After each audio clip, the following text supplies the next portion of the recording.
Today's conference has seen the largest amount of money ever raised in one day in response to a humanitarian crisis, with well over $10 billion pledged.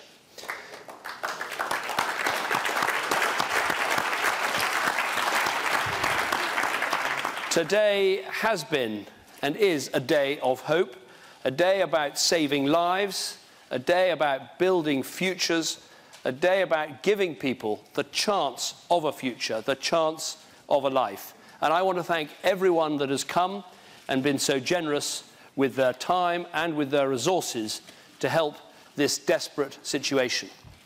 We've combined a renewed effort to address the shortfall in humanitarian funding with a new approach to provide the education and jobs that will bolster stability in the region. All of this is vital work, vital for those suffering inside Syria, vital for the refugees, vital for the countries in the region that are doing so much. And taken together, what we are delivering today can play a crucial role in preventing refugees from feeling they need to risk their lives on the treacherous journey to Europe. So first, on funding, we've secured approaching $6 billion for 2016 alone, and a further $5 billion over the longer term to 2020. And it means millions of people will now receive life-saving food, medical care and shelter in Syria and beyond. I'm pleased that Britain has played its part, doubling what we committed last year with an additional £510 million for 2016, and taking our total funding to the crisis to over £2.3 billion. Second, the leaders of Jordan, Lebanon and Turkey have pledged to ensure all refugee and vulnerable children in their countries will have access to education. And the international community is backing them with the resources which will allow them to ensure there is no lost generation. As a result, 1 million children currently not in school will have access to education by the end of the next school year. This is not just morally right, it is vital for long-term stability. We cannot have a generation of refugees left out of school, unable to get work, vulnerable to extremism and radicalization. Third, the countries in the region have also made a courageous commitment to open up their economies to create new jobs. Again today, the international community is supporting them with the resources to turn this commitment into reality.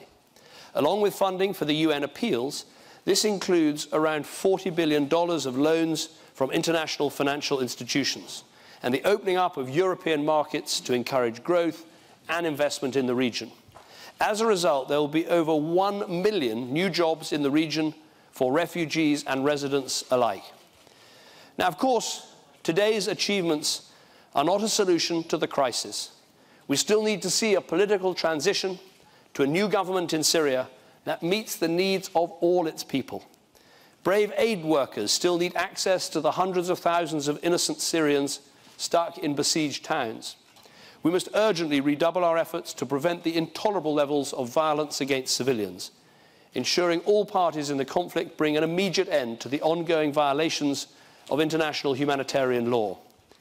And we look to Russia to use its influence with the regime to end indiscriminate attacks, especially barrel bombing. Russia should support steps towards a ceasefire as envisaged by the Vienna process and mandated by the United Nations Security Council. The difficult negotiations of recent days only show how challenging the road ahead will be. But with today's commitments, combined with the UN's agreement to drive forward planning for recovery, our message to the people of Syria and the region is clear.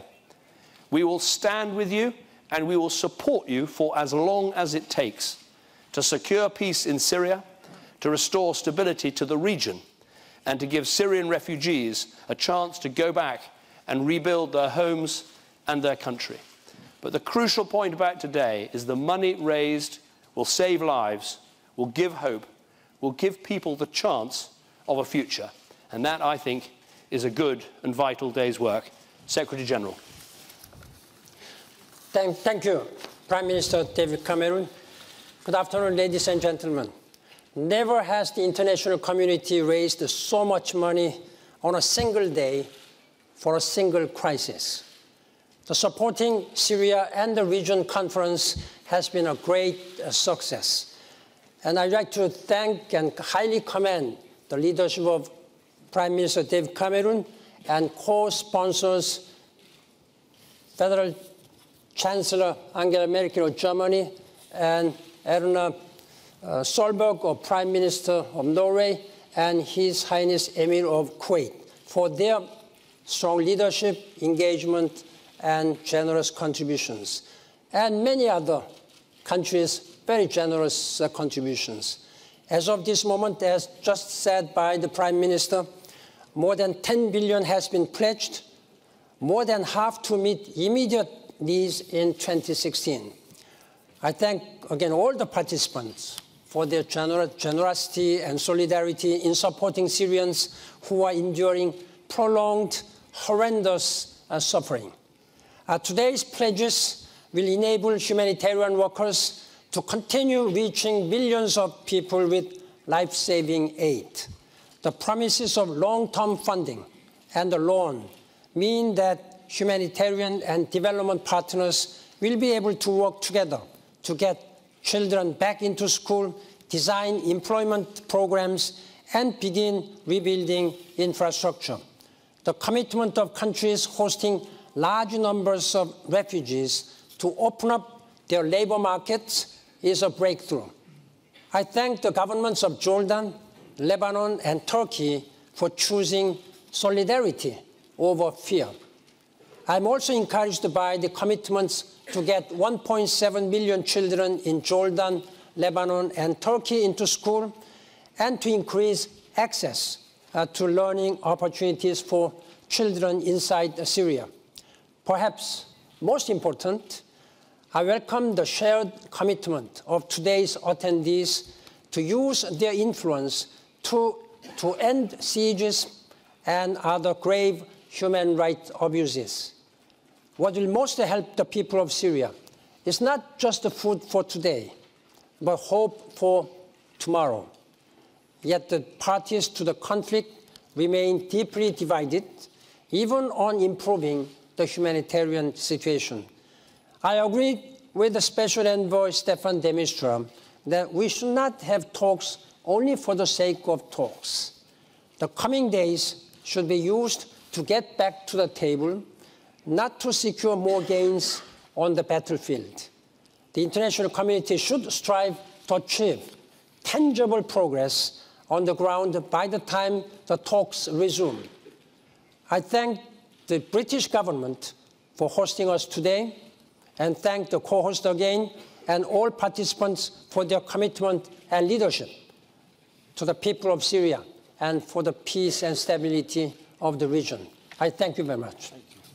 Thank you very much, Secretary General. We're now going to hear from two of our other co-chairs, Chancellor Merkel of Germany and Prime Minister Solberg of Norway, who will come to the podiums. Thank you.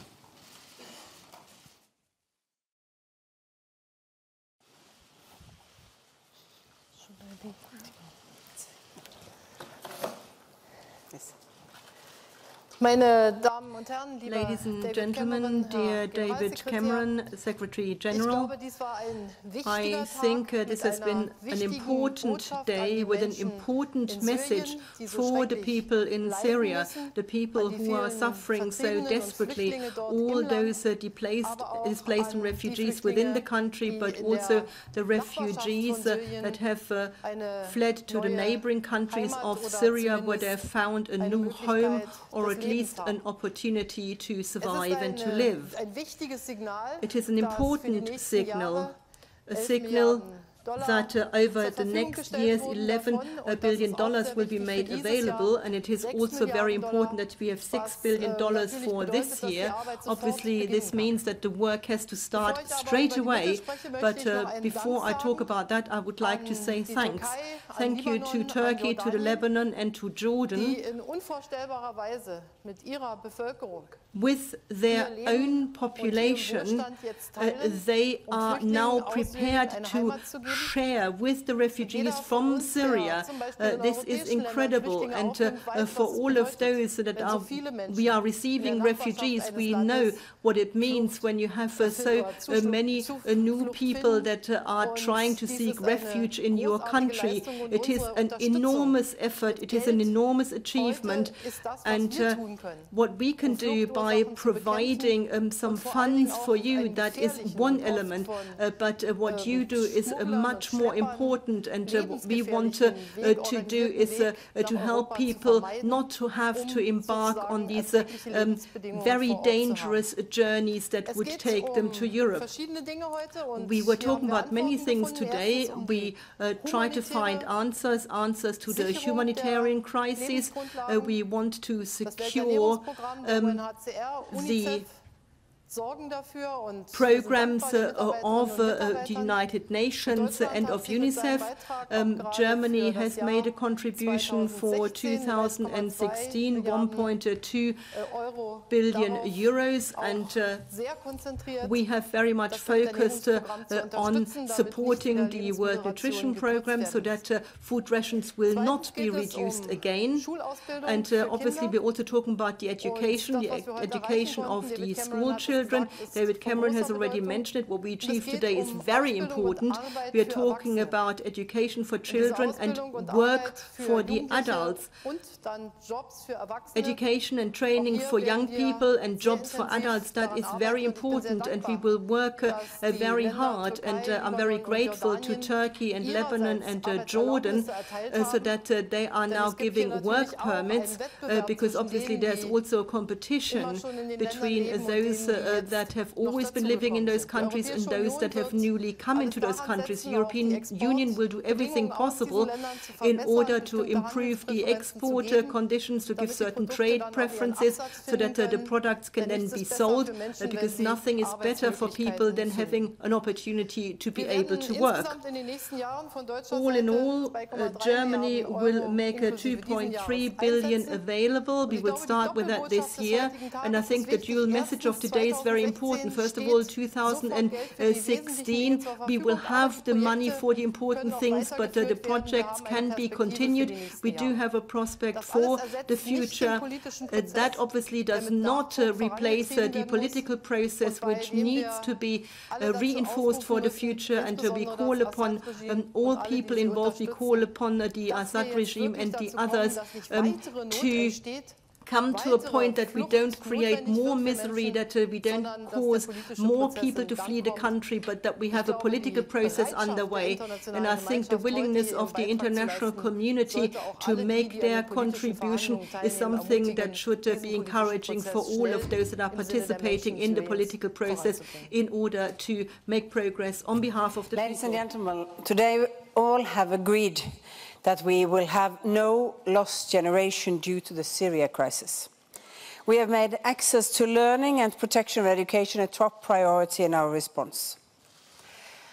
Ambitious targets were set for this conference, and I've been asked if we really think it's possible to deliver education for all Syrian refugees and house community children by 2016-17, and whether we can ensure safe learning inside Syria when and where there is humanitarian access.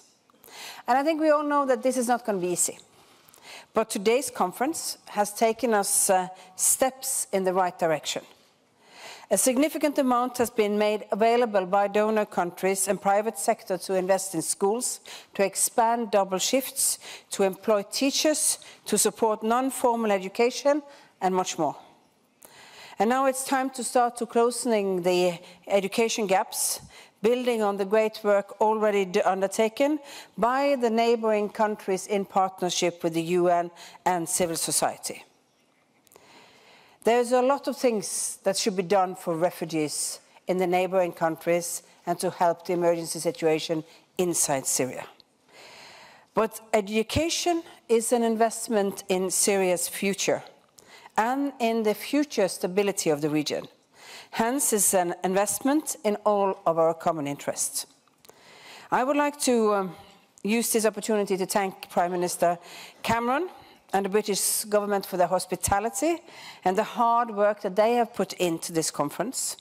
I'd also like to thank the other co-hosts, Chancellor Merkel and the Emir of Kuwait and the UN Secretary General.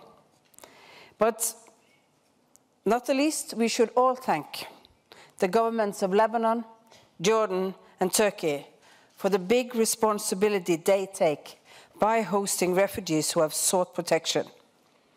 Today we have shown that you can count on our increased support and the rest of the international community in your work. And I think we have made a great step ahead. And now we all are hoping and pressuring for also a solution politically in Syria so that when we are investing in education, the youth of Syria will have the possibility to go back and rebuild their country in not so far a future. Thank you. Thank you. Thank you very much indeed, Erna and Angela, for those contributions and for your co-chairmanship. We're now going to hear from His Excellency Sheikh Sabah Khaled Al Hamad Al Sabah, the First Deputy Prime Minister of Kuwait, and Prime Minister Davutoglu of Turkey.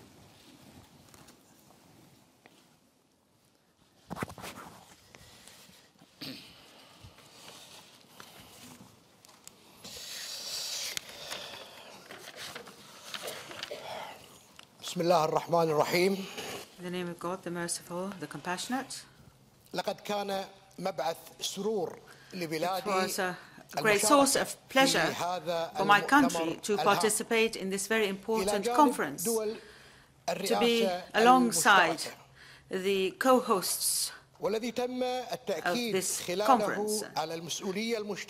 And in this conference, we heard a confirmation and a reiteration of a commitment to put an end to the suffering of the Syrian people and to speed up the implementation of the UN resolution, above which resolution number 2254.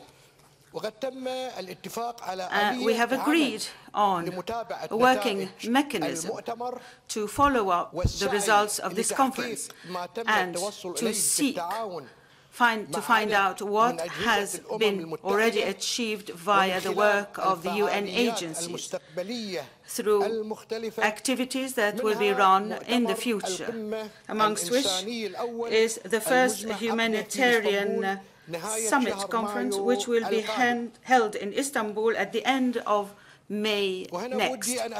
And here, I would like to extend my sincere thanks for all the pledges, the generous pledges that will participate in alleviating the suffering of the Syrian people. And I want to point out that there has been a lot of consensus, and we must seek more consensus in order to bring back security and stability to Syria. Thank you very much indeed. Thank you very much, ladies and gentlemen, dear colleagues, Prime Minister Cameron, and our co-hosts.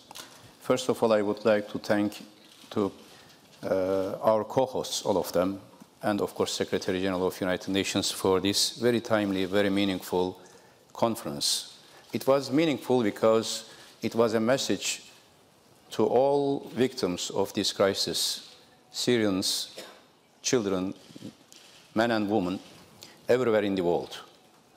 It was timely because it was right at the same time parallel to the Geneva talks. So Syrians were hoping to receive two messages from London and Geneva. One is humanitarian message, the other one is political message. Humanitarian message today was a message of hope. We are grateful to all those who contributed to this conference and to the pledges, because this is a message to all Syrians that they are not alone. We, the world leaders, are together, united, to help them. But message from Geneva was not promising at all, because the talks did not continue due to the situation on the ground. But we have to know, all of us, we have to know, if there is no good message from Geneva next time, we will be having many more donors' conferences in the future without any solution. And we will have to spend more. Spending is not so significant. More important is the lives, emotions of Syrian people. As Turkey, until now, we received 2.5 million, exactly 2,541,897 Syrians in Turkey today, right at this time. But tomorrow, another 10,000 may be added because of the situation in Aleppo. So every day, the number is increasing. We have 700,000 school-age children. 300,000 of them have access to educational services. We hope next year we will be providing education for the rest 400,000. Around 70,000 babies were born in camps and 300,000 in other cities of Turkey. 250,000 of Syrians are in camps. 250,000 are 10 times more in the cities of Turkey everywhere. They have full access to all hospitals in Turkey without any need to show any document. They have full access to any service in education, as I mentioned, and we will be providing all. And 2 weeks ago, I declared that they will have right to access to labor market so they can work in Turkey. Because we see them as human beings, as our brothers and sisters. The children who were born in Turkey, maybe they are Syrian children, but they are our children, our grandchildren. We will take care of them. We spent over $10 billion only for those who are in the camps, exactly almost same amount of the pledges today. For the rest of the refugees, you can imagine what is the total cost could reach. These are not important. As today I mentioned, whatever will be the cost, Turkish door will be open to all Syrians. Because every week I am visiting hospitals. Sometimes every month we are visiting camps. We are seeing the victims of these people, Syria, which is the most tragic one after the Second World War. We will continue to have open door policy. We will continue to help these people because, as I said this morning, our heart is much bigger than our budget. But the message from Geneva was negative, was not promising at all, if not negative. Stefan de Mistura is here. I don't want to give a negative impression. We hope next time that will be better. But the most worrying message came from Aleppo. Ladies and gentlemen, in last 3 days, Russian warplanes bombarded Aleppo and regime forces on the ground with foreign fighters. Usually when we say foreign fighters, references to Daesh, but foreign fighters on the side of regime. They attacked Aleppo, and the humanitarian corridor, logistic corridor from Turkey to Aleppo has been cut off. All the needs, foods, everything to Aleppo, where 300,000 people are living, were going from Turkey. Now, I am very sorry to say, but at the same time, from my heart, I am crying that this humanitarian logistic corridor is now under the invasion of these foreign fighters and regime forces by the support of Russian warplanes. What they want to do in Aleppo today is exactly what they did in Madaya before the siege of starvation. When we are talking on humanitarian assistance today, a middle century tradition of starvation siege method is on the ground in Syria. Before coming here from the morning until now, from the opening session until now, 10,000 new refugees are on our border, 30,000 new refugees escaped from 10 camps where 70,000 are living, and they are rushing to Turkish border in order to have a safe haven free of the airstrikes of Russian planes, which did not do any airstrike against Daesh in the last 3 days, but they did 351 airstrikes against civilians and moderate opposition in Aleppo. If this continues, if there is no logistical corridor from Turkey to Aleppo, all of us, but more, UN Security Council will be responsible for the humanitarian disaster in Aleppo, and nobody will be able to convince people of opposition of Syria to come to Geneva table again. In the last 2 weeks, we had a hard time to convince Syrian opposition to come to Geneva to support UN effort, despite of the siege, starvation, and humanitarian crimes being committed there. But this time it will be much more difficult, our job. I call and I urge all world leaders to work together to help humanitarian-wise to people in Syria, like what we did today, but at the same time to fight against root causes of this crisis, the barbaric regime, a barbaric terrorist organization like Daesh, and those who are supporting them. Again, I am grateful to all co-hosts, and I hope in Istanbul, 23rd and 24th of May, World Humanitarian Summit, a great success of UN Secretary General, his initiative, the first ever World Humanitarian Summit, where we will be consulting on Syria and all other humanitarian issues around the world. Again, thank you very much, Mr. Prime Minister. Thank you very much. Thank you very much. Thank you, Your Highness. Finally, we're going to hear from Prime Minister Salam of Lebanon and His Excellency, the Deputy Prime Minister of Jordan and Foreign Minister Nasser Judah.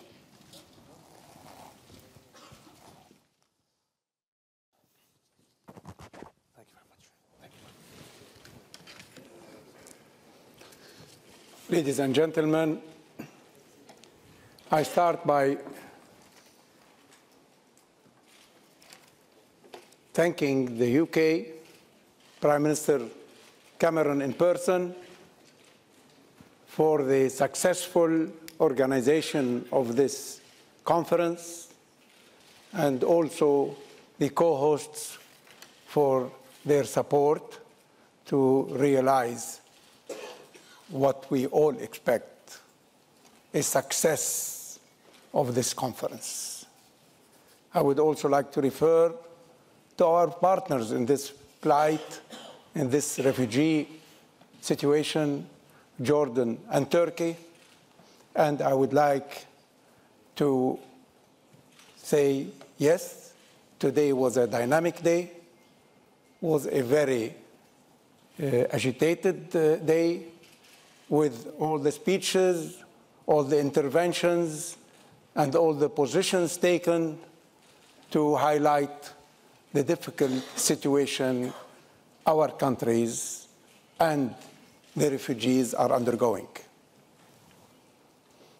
We are all satisfied that the result was $10 billion or $11 billion. Yes, this seems to be the first time an international pledge of this size is taking place. But I have to emphasize the importance of delivering this pledge, the necessary mechanism to allow for the payment and the sending of all those funds to the needed countries and to the work that is being done in education, in economic opportunities, in jobs, in every aspect of this crisis. I have to say, we, on our part, are delivering.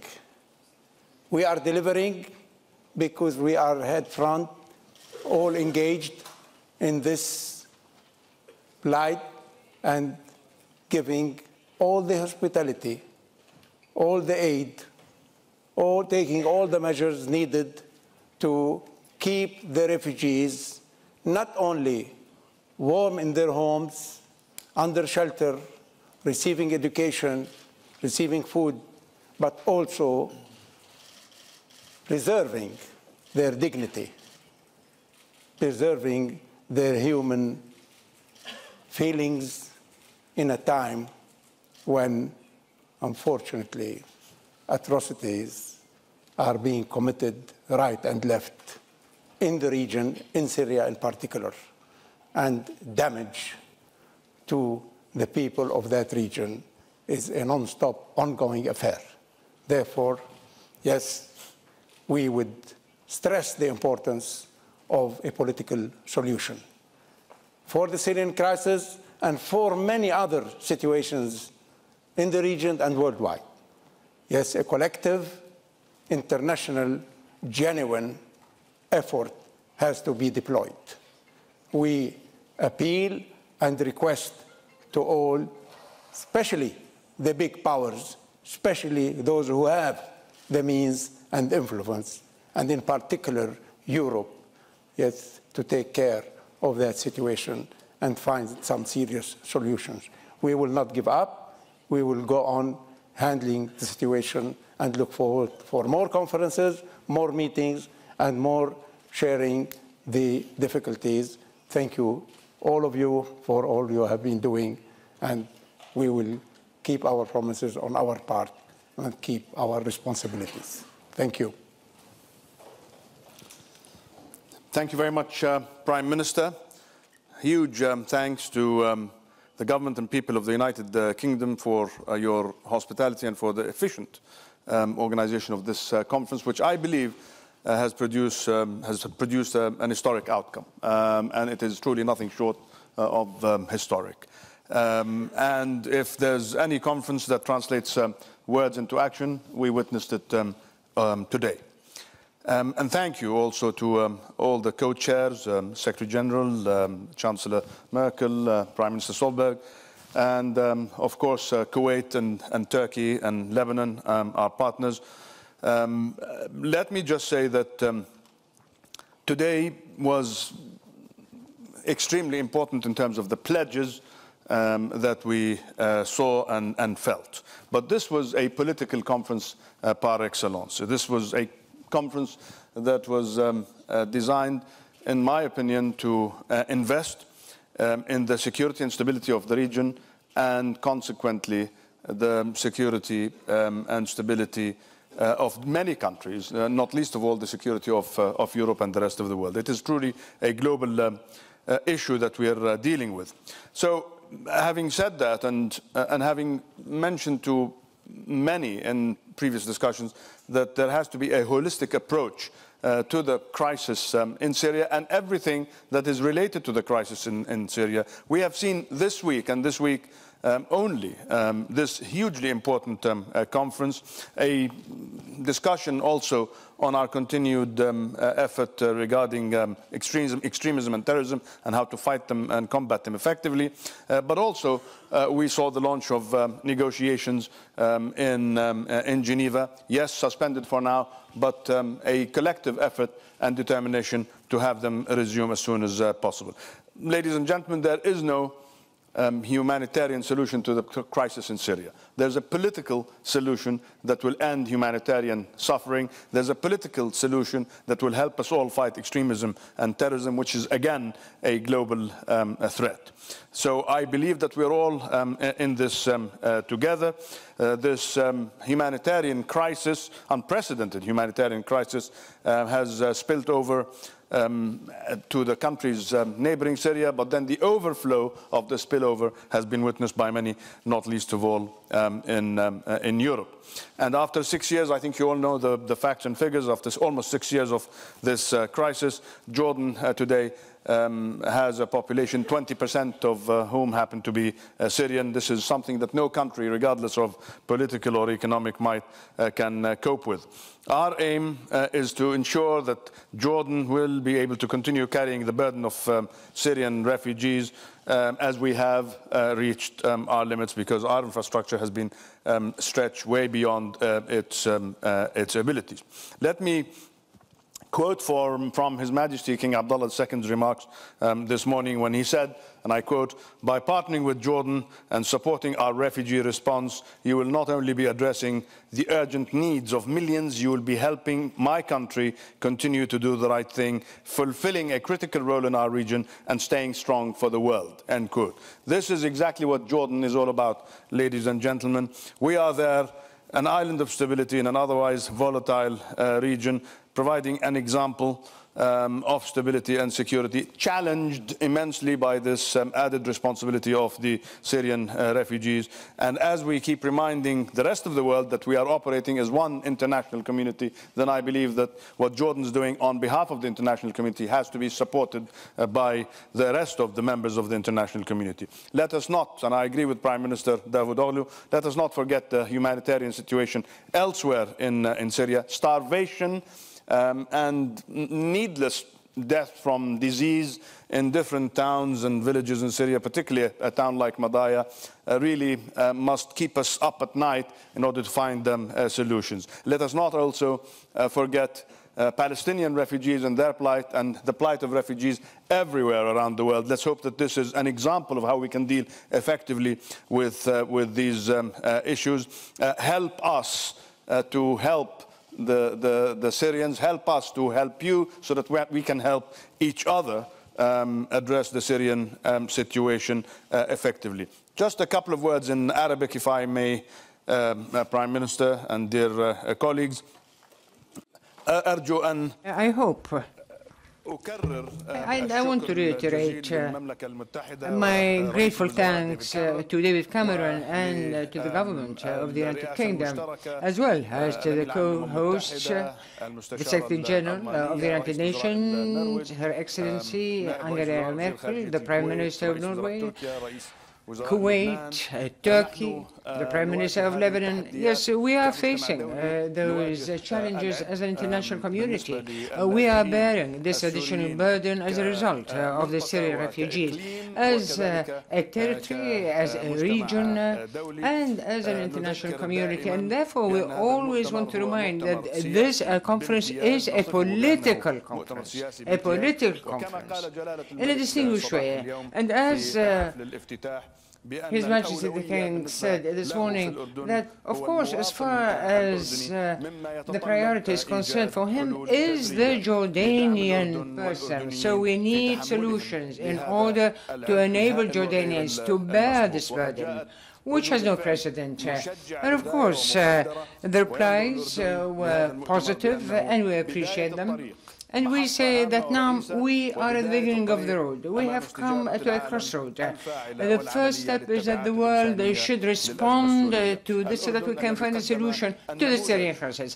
Jordan has been a wonderful example, i.e. respecting security and peace, having this generosity of heart and hand. Everybody who fears for his life has come to us. Everybody who wants to find a home has found a home in Jordan. So, therefore, we give all our thanks to Great Britain, and we have to continue. We have to continue in achieving this political solution, because there is no other solution for this basic problem, for the Syrian problem. Must be a political solution, and we have to exert every effort in order to achieve that political solution by coordinating our efforts and our actions and our whatever we do. Once again, thank you very much, Mr. Cameron, and thank you for the co-hosts. Thank you. Thank you. Thank you very much indeed, gentlemen. Thank you.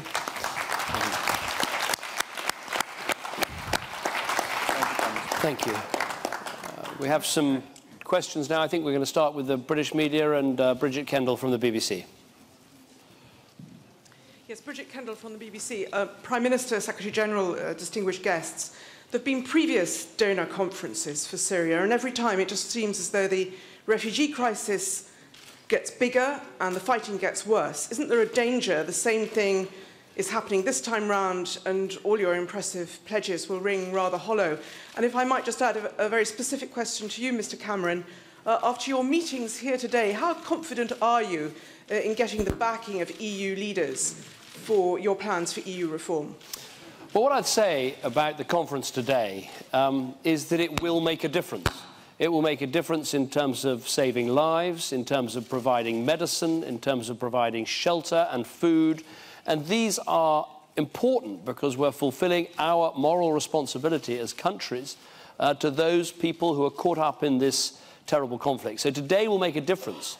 But yes, you're absolutely right that what's required, as every speaker has said, is a political solution. That needs to start with ceasefires, and then it moves to a transitional government.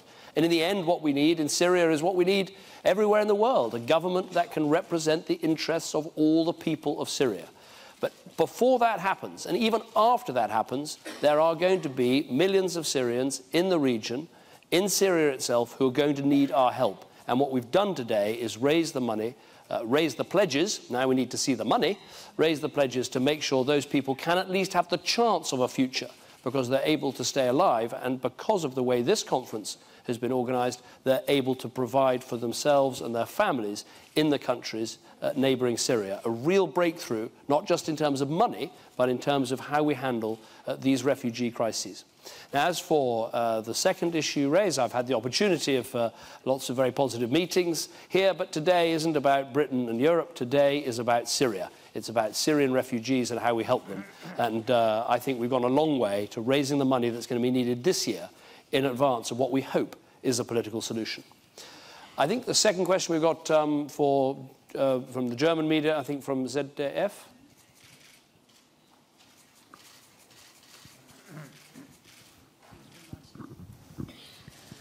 Ute Kobold vom ZDF. Frau Bundeskanzlerin, Ute Kobold from ZDF.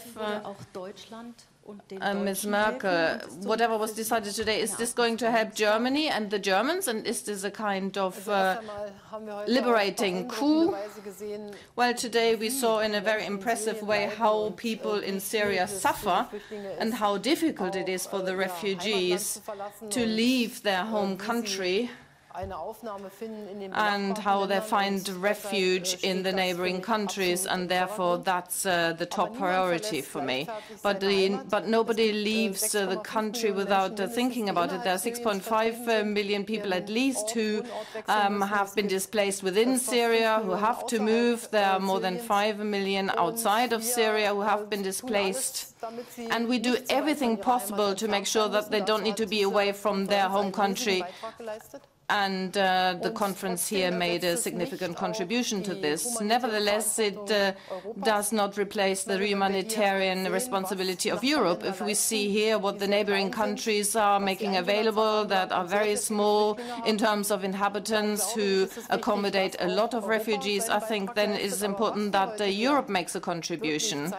Something that we were able to demonstrate today is that we contribute to the fact that it's not smugglers, people smugglers and illegality that do business to the detriment of the poor people, but it is about a legal way to fight against the reasons for fleeing and for exodus, to offer jobs, to offer prospects for the future, and we'll also keep working towards making sure that Europe can meet its other obligations. Thank you. I think finally we've got a question from Kuwaiti TV.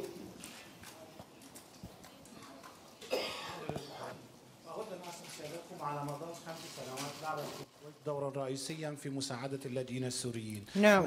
ما هو الاختلاف من حيث الفلسفة? Is there any difference on the philosophy and the steps that are going to be taken in order to help the Syrian people? I would like to ask Mr. Cameron, what do you believe what are your thoughts about what Kuwait has done in previous years in order to alleviate the suffering of the Syrian people? Thank you.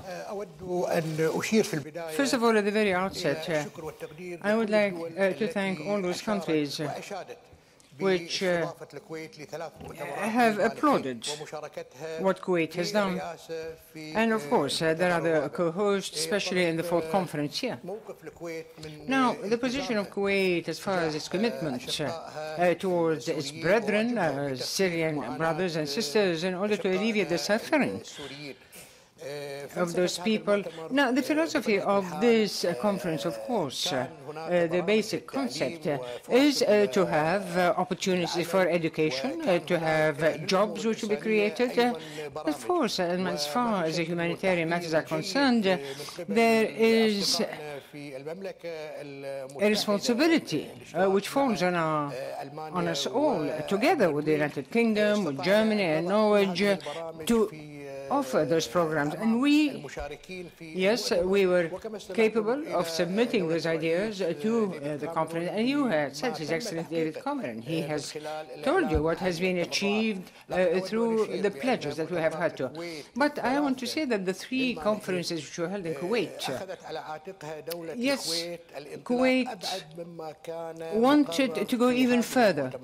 Kuwait wanted to go further to the decisions taken by those conferences. At the second and the third conferences, there was a question of special treatment for the neighboring countries which are bearing this tremendous weight of receiving Syrian refugees. And therefore, we earmarked a very large part and a very large percentage from the contribution of Kuwait so that we can help our brothers in Jordan and in Lebanon and in Turkey. But we went even further. We went to Egypt and to Iraq. And what we concentrated on was opening the opportunities for health and education and wanted to help those host countries in order to express our thanks and appreciation for what they are doing to receive those huge numbers. So I believe that this fourth conference today has taken into consideration the actual needs of the Syrian people as far as education and humanitarian aid is concerned and the opportunities of work. And we hope that we are going to find the political solution so sought after so that we can put an end to the suffering of our brothers in Syria. Thank you. I think that the government and people of Kuwait have played an absolutely superb role in bringing together the world for the last 3 years to raise money for this vital refugee appeal. And I absolutely applaud the work that they've done. I think it's important this year to build on that work, and that's why I was so honoured to co-chair this conference with Angela Merkel, with Ernest Stolberg, and with His Excellency, the Deputy Prime Minister, and previously the Emir of Kuwait, because this does not just affect the region, this affects us all. It affects us all as human beings, but it also affects us right here in Europe. And I think it's important to bring the world together and to ask everybody to do what they can to raise the money, because that's essential, but also to support the neighbouring countries and indeed to look at new ways of helping with refugee crises such as this by allowing families to sustain themselves in the region. Because, of course, people's first choice is to go back to Syria. They can't do that, to go back to the country they love and the homes that they've built. Their second choice is probably to stay in the region and to work if they can and sustain themselves. And so I think it's right, as this crisis affects us all, that European countries have played such an important role here today. But I absolutely applaud the role that Kuwait has played and continue to play. With that, can I thank everyone who's come so far for this conference today? Can I thank everyone for their generosity and the pledges that have been made? Can I thank all those who've helped to organise what I think has been a very successful conference, raising this record sum of money? And I declare this conference closed. Thank you.